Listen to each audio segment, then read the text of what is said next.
Setan Merah yang buruk tampak lebih buruk dari sebelumnya di bawah pelatih asal Portugis, tapi dia menunjukkan keberanian nyata dalam situasi genting. Saya benar-benar percaya pada para pemain. Saya tahu kalian, media, tidak banyak percaya. Tapi saya melakukannya, saya ingin mencoba hal-hal baru. Kalian berpikir itu tidak mungkin, tapi saya melakukannya, sebut saya naif. Tapi saya benar-benar merasa bahwa saya adalah orang yang tepat di momen yang tepat, itu tidak masalah.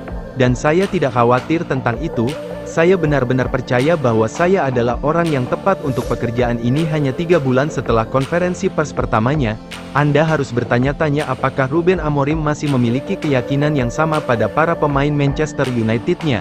United hanya menang 4 dari 15 pertandingan Liga Primer pertama mereka di bawah asuhan pelatih asal Portugal itu, yang membuat mereka terpuruk di posisi ke-15, hanya 13 poin di atas zona degradasi. Degradasi masih tampak tidak mungkin mengingat betapa kesulitannya trio yang baru dipromosikan, Ipswich, Leicester dan Southampton, tetapi itu bukannya tidak mungkin, karena United telah bermain seburuk itu, dan bahkan jika Amorim menjaga mereka tetap di kasta tertinggi, dia tidak akan terhindar dari rasa malu akibat membawa tim finish terburuk di era Liga Primer. Karena itu, beberapa kritikus percaya bahwa Amorim sudah terbukti salah. Pendapat mereka adalah bahwa United telah mencapai titik terendah bersejarah di bawah arahan pria berusia 40 tahun itu, dan para pemain tidak mengalami peningkatan. Jadi bagaimana dia bisa menjadi orang yang tepat untuk membawa klub maju? Namun, sudut pandang itu tidak mempertimbangkan risiko besar yang diambil oleh Amorim dengan meninggalkan zona nyamannya di Sporting CP untuk mencoba dan membersihkan kekacauan besar di Old Trafford. Segalanya selalu akan menjadi lebih buruk sebelum menjadi lebih baik. Amorim membawa dirinya dengan martabat dan kelas di tengah-tengah sorotan yang tidak adil, sambil juga menolak untuk meninggalkan idealismenya, dan mungkin saja menjadi satu-satunya orang yang mampu menyelesaikan proyek menakutkan ini.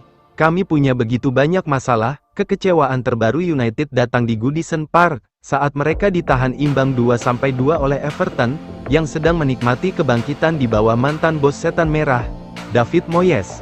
Tapi itu bisa saja jauh lebih buruk. Everton mendominasi babak pertama dan menutup babak pertama dengan keunggulan 2 gol.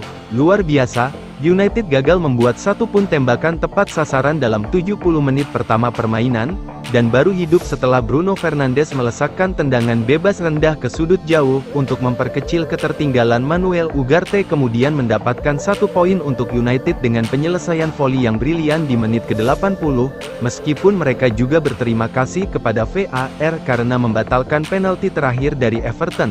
Namun, tidak ada alasan untuk merayakan, tentu saja tidak bagi Amorim, ketika ditanya mengapa dia belum membangun momentum dalam hal hasil positif di United. Amorim mengatakan kepada TNT Sports setelah pertandingan, "Saya tidak tahu. Jika saya tahu, saya akan mengubahnya. Kami harus terus berpikir dalam pertandingan berikutnya. Segala sesuatu yang kami lakukan dalam seminggu harus kami gunakan dalam pertandingan. Jika kami melakukannya, kami hampir memenangkan pertandingan seperti yang kami lakukan di babak kedua. Saat ini kami perlu fokus dari hari ke hari. Kami perlu bertahan di musim ini, dan kemudian memikirkan ke depan. Kami memiliki begitu banyak masalah. Dan kemudian ketika kami pergi ke pertandingan dan membiarkan waktu berlalu, itu sangat sulit. Saya tidak ingin hanya mengatakan bagian negatif. Keyakinan kami di babak kedua jauh lebih baik. Pada akhirnya kami hampir memenangkan pertandingan ini." Cara Amorim mengubah situasi. Kejujuran Amorim telah menjadi penghalang bagi dirinya sejak kedatangannya di Old Trafford. Penolakannya untuk membuat alasan atas penampilan buruk, atau bahkan mencoba untuk menyamarkan keterbatasan skuad, yang ia katakan sebagai yang terburuk dalam sejarah klub, telah menimbulkan pertanyaan tentang gaya kepemimpinannya. Tapi Ten Hag adalah kebalikannya, dan tidak diragukan lagi bahwa pendekatannya tidak berhasil. Pria asal Belanda itu menjadi bahan tertawaan karena ocehannya yang delusional, mengklaim United membuat kemajuan setelah setiap kekalahan menyedihkan, dan dia menunjukkan loyalitas buta kepada sejumlah pemain yang bertanggung jawab atas kekalahan tim. Setidaknya sekarang ada orang yang bertanggung jawab menghadapi masalah secara langsung daripada bersembunyi di balik batu. Memang benar, United sedang dalam mode bertahan, dan Amorim sedang belajar siapa yang bisa dan tidak bisa dipercaya di saat krisis ini. Sebagian besar skuad tim utama sedang berjuang untuk masa depan mereka di klub. Amorim menuntut standar setinggi mungkin dari kelompok yang sangat kurang dalam kualitas dan karakter, yang merupakan cara terbaik untuk mengubah budaya buruk yang telah dibiarkan merajalela di Old Trafford selama dekade terakhir. Tetap pada rencana, sejumlah besar penggemar dan pakar telah meminta Amorim untuk mengubah taktiknya guna menghentikan kemunduran United. Hal ini terjadi lagi saat jeda babak pertama di Goodison Park, tetapi Amorim tidak pernah mempertimbangkan taktik apapun selain dari formasi 3-4-3 yang sangat berhasil digunakannya di Sporting. Dia mengatakan kepada kami, untuk tetap berpegang pada rencana, itulah yang membuat manajer sangat kecewa dengan kami, ungkap Fernandes kepada TNT Sports. Untuk tetap berpegang pada rencana yang kami miliki selama musim ini agar berhasil, meskipun keadaan tidak berjalan dengan baik, kami harus tetap berpegang pada ide-ide kami. Amorim mengonfirmasi hal tersebut dengan menambahkan, dalam latihan, kami terus melakukan hal yang sama. Itu sebabnya di babak kedua kami tidak mengubah apapun, kami harus melakukan hal yang sama, tetapi dengan cara yang baik. Sejauh ini, sikap itu hanya membuat Amorim dicap sebagai pelatih yang keras kepala dan saklek. Alasan utama kegagalan Ten Hag adalah kurangnya identitas timnya. Tanpa rencana yang jelas atau pola permainan, United hanya mengandalkan kehebatan individu, yang tidak dapat dipertahankan.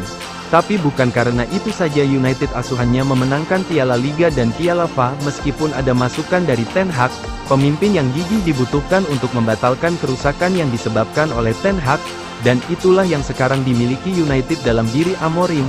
Akan ada kemajuan jika dia diberi kesabaran, meskipun banyak juga yang akan bergantung pada apakah dia didukung di bursa transfer dengan cara yang sama seperti pendahulunya, membayar harga. Masalah yang terus dirujuk oleh Amorim hampir seluruhnya berada di luar kendalinya. Daftar cedera United adalah yang utama. Dengan Amad Diallo dan Lisandro Martinez absen sepanjang sisa musim, Kobbie Mainoo menghadapi pekan di pinggir lapangan, dan tanggal kembalinya Luke Shaw serta Mason Mount masih belum jelas. Amad dan Mainoo bisa dibilang adalah pemain terbaik di skuad United, bersama dengan Fernandes, sementara Martinez adalah satu-satunya bek tengah yang bisa bermain secara alami di sisi kiri pertahanan 3 bek Amorim. Tidak mengherankan, kemudian, bahwa Red Devils kebobolan terlalu banyak gol dan menciptakan begitu sedikit peluang di ujung lain. Keputusan di bursa transfer Januari untuk mendatangkan bek muda menjanjikan Patrick Dorgu adalah langkah ke arah yang benar. Tetapi United perlu membawa lebih banyak bala bantuan pertahanan berkualitas tinggi di musim panas, dan menemukan pengganti untuk penjaga gawang bencana Andre Onana di lini depan. Sementara itu, perombakan besar akan diperlukan. Rasmus Højlund digantikan oleh Chido Obi yang berusia 17 tahun saat United tertinggal 2-0 melawan Everton, yang berarti dia kini telah melewati 16 pertandingan di semua kompetisi tanpa mencetak gol. Boleh dikatakan sekarang bahwa 72 juta pound, 90 juta dolar, yang dibayarkan United kepada Atalanta untuk jasa striker Denmark tersebut pada tahun 2023 adalah pemborosan yang mutlak. Itu belum berlaku untuk 36 juta pound, 45 juta dolar, Joshua Zirkzee, yang jelas merupakan pemain yang disebut bagus, tetapi produk akhirnya harus meningkat secara signifikan. Pemain Argentina yang penuh teka-teki, Alejandro Garnacho, sama frustrasinya dalam hal itu, dan Amorim tidak punya pilihan lain selain beralih ke akademi untuk mencoba mencari jalan keluar. Jelas Amorim membayar harga atas keputusan buruk Ten Hag. Bagaimana dia bisa disalahkan atas kekurangan United ketika dia tidak berperan dalam menciptakannya perubahan radikal? Jika Sir Jim Ratcliffe telah menunjuk Amorim pada bulan Juni lalu, United tidak akan berada dalam posisi ini, karena dia bisa saja menandatangani pemain-pemain pilihannya sejak awal. Keputusan ketua Ineos yang tidak dapat dijelaskan untuk memperpanjang kontrak Ten Hag berakhir secara spektakuler, dan hal itu meninggalkan Amorim dengan tugas yang mustahil untuk menyelamatkan musim yang sudah benar-benar hancur. Dia juga melepaskan kesempatan untuk memimpin Sporting meraih gelar Primeira Liga lainnya. Mereka, United, membayar di atas klausul pelepasan. Saya tidak pernah berdiskusi apapun dengan Presiden Sporting tentang tawar-menawar ini, kata Amorim kepada wartawan pada bulan November. Satu-satunya pertanyaan yang saya ajukan adalah hanya pergi di akhir musim, selama 3 hari, Saya mengatakan saya ingin tetap sampai akhir musim. Tapi saya diberitahu itu tidak mungkin. Saya diberitahu itu sekarang atau tidak sama sekali. Atau Manchester United akan mencari pilihan lain. Saya punya 3 hari untuk membuat keputusan. Perubahan ini sangat radikal dalam hidup saya, tetapi saya punya 3 hari untuk membuat keputusan ini. Itulah yang saya lakukan. Dibutuhkan keberanian besar bagi Amorim untuk meninggalkan zona nyamannya, dan mengejar kesuksesan yang begitu jauhnya, untuk proyek pembangunan kembali di Old Trafford yang dia akui akan sangat berbeda dan sangat sulit. Keputusan itu juga tidak didasarkan pada keuntungan finansial.